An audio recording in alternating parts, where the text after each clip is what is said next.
আশ্বিন মাসে এই তিনটি সবজি ভুলেও খাবেন না, না হলে সারা বছর রোগ জ্বালায় ভুগবেন। নমস্কার বন্ধুরা, চলে এসেছি আরও একটি নতুন ভিডিও নিয়ে। বন্ধুরা, আপনাদের কাছে একটাই অনুরোধ, ভিডিওটি সম্পূর্ণ দেখবেন। দেখার পরে ভালো লাগলে একটি লাইক করে যাবেন এবং চ্যানেলে নতুন হলে অবশ্যই সাবস্ক্রাইব করে রাখবেন। আমরা সকলেই জানি যে এই আশ্বিন মাসে মা দুর্গার আগমন ঘটে।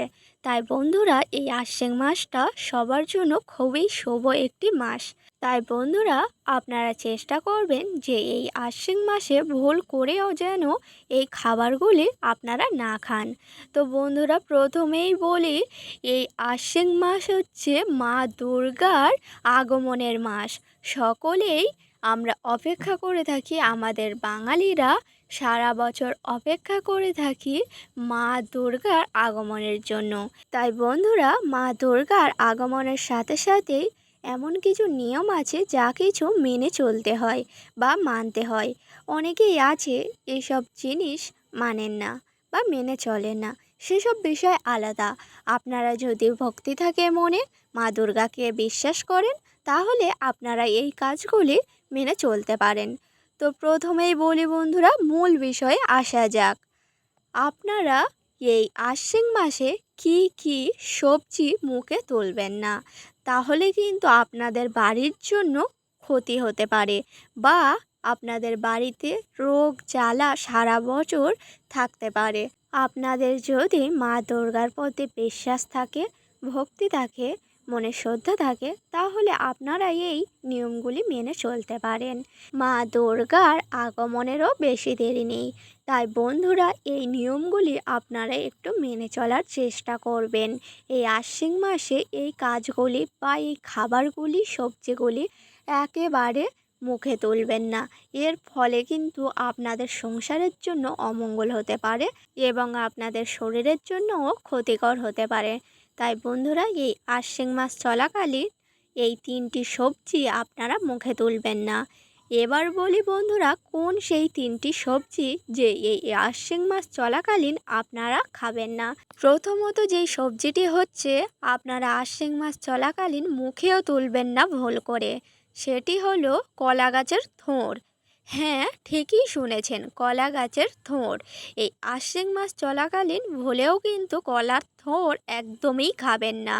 তার কারণ হচ্ছে, আমরা সকলেই জানি যে দুর্গা পুজোর সময়ে মা দুর্গার সামনেই রাখা থাকে কলা বউ। হ্যাঁ বন্ধুরা, ঠিকই শুনেছেন, কলা বউ মানা হয় যে গণেশের বউ হচ্ছে এই কলা বউ। তাই অন্য সময়ের কথা আলাদা বন্ধুরা, কিন্তু এই আশ্বিন মাস চলাকালীন কলা গাছের থোড় একদমই মুখে তুলবেন না। এর ফলে আপনাদের বাড়ির ক্ষতি হতে পারে, আপনার শরীর স্বাস্থ্য খারাপ হতে পারে। তাই বন্ধুরা, আপনারা একটু চেষ্টা করবেন এই আশ্বিন মাস চলাকালীন কলা গাছের থোড় একদমই মুখে না তোলার। দ্বিতীয় যেই সবজিটি আপনারা এই আশ্বিন মাস চলাকালীন একদমই মুখে তুলবেন না, সেটি হচ্ছে উচ্ছে।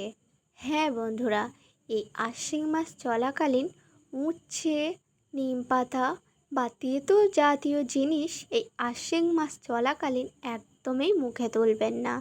এর ফলে আপনার শরীর স্বাস্থ্য খারাপ হবে এবং আপনার জন্য ক্ষতি হতে পারে। কারণ এই আশ্বিন মাস হচ্ছে মা দুর্গার মাস, তাই তেতো মুখ করা একদমই উচিত নয়। তাই বন্ধুরা, আপনারা একটু চেষ্টা করবেন যে এই আশ্বিন মাস চলাকালীন আপনারা তেতো জাতীয় সবজি বা খাবার খাবেন না। এর ফলে আপনাদের শরীর স্বাস্থ্য খারাপ হতে পারে, সারা বছর রোগ জ্বালায় ভুগতে পারেন। তাই বন্ধুরা, এই মাসে কিন্তু তেতো জাতীয় খাবার খাবেন না। আপনারা যদি মা দুর্গাকে বিশ্বাস করেন, মন থেকে যদি মানেন, তাহলে এই নিয়মগুলি মেনে চলতে পারেন। এবার বলি বন্ধুরা, তৃতীয় যেই সবজিটি এই আশ্বিন মাসে ভুল করেও খাবেন না। এর ফলে কিন্তু আপনাদের মারাত্মক ক্ষতি হতে পারে। ভুল করেও এই সবজিটি এই মাসে খাবেন না, আর সেটি হলো লাউ বা কদু। হ্যাঁ বন্ধুরা, ঠিকই শুনেছেন, এই আশ্বিন মাস চলাকালীন লাউ আপনারা একদমই মুখে তুলবেন না। তাহলে বন্ধুরা আপনারা নিশ্চয়ই বুঝতেই পেরেছেন যে এই আশ্বিন মাস চলাকালীন কোন 3টি সবজি ভুল করেও মুখে তুলবেন না। প্রথমত যেই সবজিটি বললাম সেটি হচ্ছে কলা গাছের থোড়। দ্বিতীয় যে সবজিটি হলো সেটি হচ্ছে তেতো জাতীয় জিনিস বা উচ্ছে। এবং তৃতীয় যেই সবজিটি হচ্ছে সেটি হচ্ছে লাউ বা কদু। এই 3টি সবজি এই আশ্বিন মাস চলাকালীন আপনারা কিন্তু ভুলেও মুখে তুলবেন না। এর ফলে হতে পারে চরম ক্ষতি। তাই বন্ধুরা এই মাসটা অন্তত এই 3টি সবজি আপনারা গ্রহণ করবেন না। এর ফলে আপনাদের শরীর স্বাস্থ্য ভালো থাকবে এবং আপনাদের বাড়ির সুখ শান্তিও বজায় থাকবে। কারণ এই আশ্বিন মাস হচ্ছে মা দুর্গার মাস। তাই বন্ধুরা এই 3টি সবজির থেকে আপনারা দূরে থাকবেন। ভুল করে হলেও এই আশ্বিন মাসে এই 3টি সবজি একেবারেই মুখে তুলবেন না। এর ফলে কিন্তু আপনাদের সারা বছর ভুগতে পারেন। আপনাদের সংসারে আয় উন্নতিও ঘটবে না এবং আপনাদের শরীর স্বাস্থ্যও ভালো থাকবে না। কারণ এই মাসটা হচ্ছে মা দুর্গতি নাশিনী, দুর্গা মূর্তিনি বিনাশিনী, এনারই মাস, মা দুর্গার মাস। তাই বন্ধুরা অবশ্যই করে চেষ্টা করবেন এই মাসে এই কিছু নিয়ম মেনে চলার। এর ফলে কিন্তু আপনাদের সুখ শান্তিও বজায় থাকবে, শরীর স্বাস্থ্যও ভালো থাকবে। তাই বন্ধুরা অবশ্যই করে মা দুর্গাকে স্মরণ করুন, ভক্তি করুন, মন থেকে মেনে চলুন। আর এই নিয়মগুলিও অবশ্যই করে মেনে চলার চেষ্টা করুন। আর বন্ধুরা মা দুর্গার আগমনেরও বেশি দেরি নেই। মা দুর্গার আগমন হতেই চলেছে খুব শীঘ্রই। কারণ সামনেই মহালয়া। মহালয়া হচ্ছে অক্টোবরের 2 তারিখে। আর 9 তারিখ থেকে অক্টোবরের 9 থেকে মা দুর্গার আগমন ঘটবে।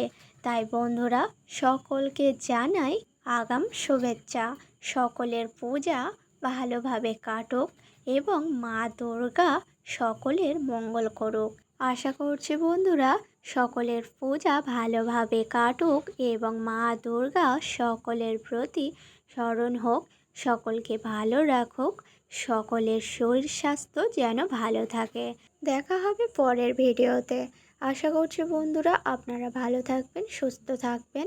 আজকের মতো বিদায়। আর হ্যাঁ বন্ধুরা ভিডিওটি ছিল এই পর্যন্ত। ভিডিওটি যদি একটু হলেও ভালো লেগে থাকে একটি লাইক করবেন, শেয়ার করবেন, কমেন্টে লিখে যাবেন জয় মা দুর্গা এবং চ্যানেলে নতুন হলে অবশ্যই কিন্তু চ্যানেলটিকে সাবস্ক্রাইব করে রাখবেন পরের ভিডিও পাওয়ার জন্য।